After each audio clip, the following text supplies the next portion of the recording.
ስልጠናው በኢኤኤስኢ ፕሮጀክት ድጋፍና ስርዓተ ጾታና ኤችአይቪ ኤድስ መከላከል ስራ ሂደት በጋራ ያዘጋጁት እንደሆነ ተገልጿል። የኮሌጁ ዲን አቶ አንዱዓለም ገብረመድህን በመክፈቻ ንግግራቸው ጾታን መሰረት ያደረጉ ጥቃቶችን በዘላቂነት ለመከላከል ስልጠናው አጋዥ ነው ብለዋል። ኮሌጁ ሴት ሰልጣኞችን ለማብቃት ከሌሎች አጋር አካላት ጋር በመቀናጀት እየሰራ መሆኑንም ጠቁመዋል። ዋናነት እንግዲህ ሴቶች ጋርም የሚሰራ ፕሮጀክት ነው። በተጓዳኝ ግን አካል ጉዳተኞች ጋር እንዲሁም የተገለሉ ማህበረሰቦች ጋር ሌሎች አካላት ጋር የሚሰራ ፕሮጀክት ሆኖ ለ5 ዓመት የሚቆይ ፕሮጀክት ነው። አሁን አንደኛ ዓመት ጨርሰን ኦልሞስት ወደ ሁለተኛ ዓመት ዘልቀናል። እንግዲህ በዚህ ሂደት የምንቀጥል ነው የሚሆነው ማለት ነው። ከዚህ ስልጠና እንግዲህ አሁን በወቅቱ አሳሳቢ የሆነውን የማህፀን ጫፍ ካንሰር በቂ ግንዛቤ አግኝታችሁ ሴቶች ራሳችሁን እንድትጠብቁ ይደረጋል ማለት ነው።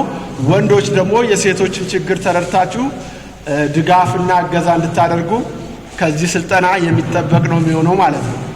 ኮሌጁ ከማሰልጠን ባሻገር ሴት ሰልጣኝ ተማሪዎች ለጾታዊ ጥቃት እንዳይጋለጡ ድጋፍና ክትትል እየተደረገ መሆኑን የተናገሩት ደግሞ የኮሌጁ ምክትል ዲን ወይዘሮ ለጢፋ አህመድ ናቸው። ስልጠና ዓላማ በኮሌጃችን በርካታ ሴት ሰልጣኞች አሉ።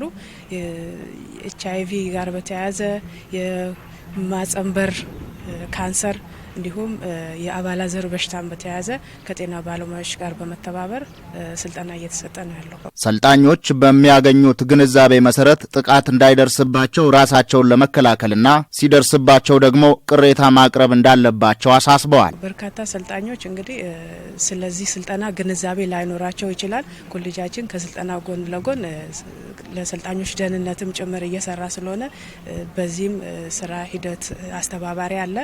ከዛ ይህ ስልጠና ከወሰዱ በኋላ በእነሱ ላይ የሚታይ ምልክት ካለ ከኛ ጋር በመነጋገር ሚስጥራቸው ተጠብቆ ሕክምናው የሚያገኙበት ሁኔታ ነው የሚኖረው ማለት ነው። ሰልጣኞች ይህ ስልጠና በአግባቡ እንዲሰለጥኑና ከሰለጠኑ በኋላ ለሌላው ለቤተሰባቸውም በአካባቢያቸው ላለው ማህበረሰብም ያገኙትን ግንዛቤ ሌሎችም እንደዚሁ ይህን ግንዛቤ እንዲያስጨብጡ የሚል መልእክት አለኝ። በኮሌጁ የስርዓተ ጾታና ኤችአይቪ ኤድስ መከላከል ስራ ሂደት አስተባባሪ አቶ ሰለሞን መኮንን በበኩላቸው በሴቶች ላይ የሚደርሰውን ጥቃት ለመከላከል ታስቦ የተዘጋጀ ስልጠና ነው ብለዋል። ስልጠና የተዘጋጀው በቦንጋ ፖሊቴክኒክ ኮሌጅ ዘርፈ ብዙ ኤችአይቪ ኤድስ መከላከልና መቆጣጠር እና እንዲሁም ጀንደር ስራ ሂደትና የቦንጋ ፖሊቴክኒክ ኮሌጅ ኢስ ፕሮጀክት ጋር በጋራ በመተባበር ነው።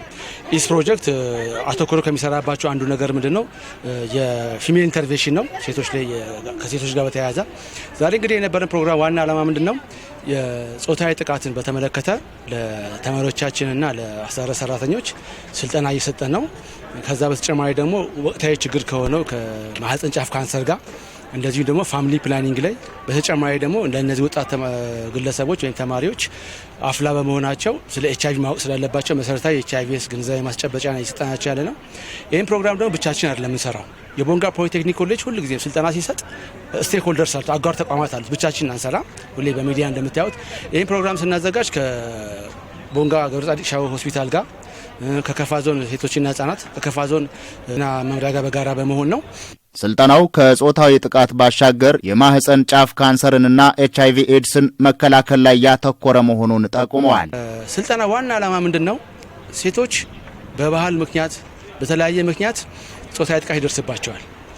እንዳየው ስልጠናው ለወንድም ለሴት የተሰጠው ጾታዊ ጥቃት አድራሹ የሚደርስበት ማለት ነው።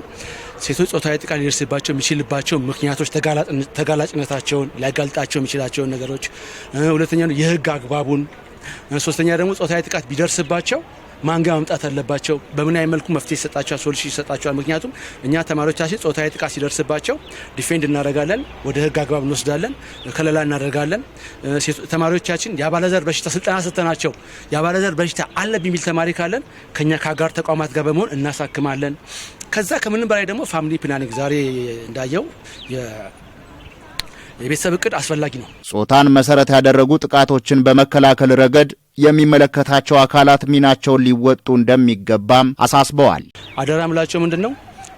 ሁሌም እንደሚያደርጉት ስልጠናውን ከወሰዱ በኋላ ስለ አባላዘር በሽታም ሆነ ስለ ማህፀን ጫፍ ካንሰርም ሆነ የጾታዊ ጥቃት ከነዚህ በአንዱ ተጋላጭ ከሆኑ ምንም ሳይፈሩ ሚስጥራቸው የተጠበቀ ነው እኛ ጋር። መተው ለኔ ለኦፊሰሩ እኔን ደግሞ ከፈሩ ደግሞ ከኛ ጋር በጋራ የሚሰሩ በተለይ በኢስ ፕሮጀክት በኩል ገብረጻድቅ ሰው ሆስፒታል ባለሙያዎች አሉ። ዛሬ እዚህ የነበሩ ሲስተሮች አሉ።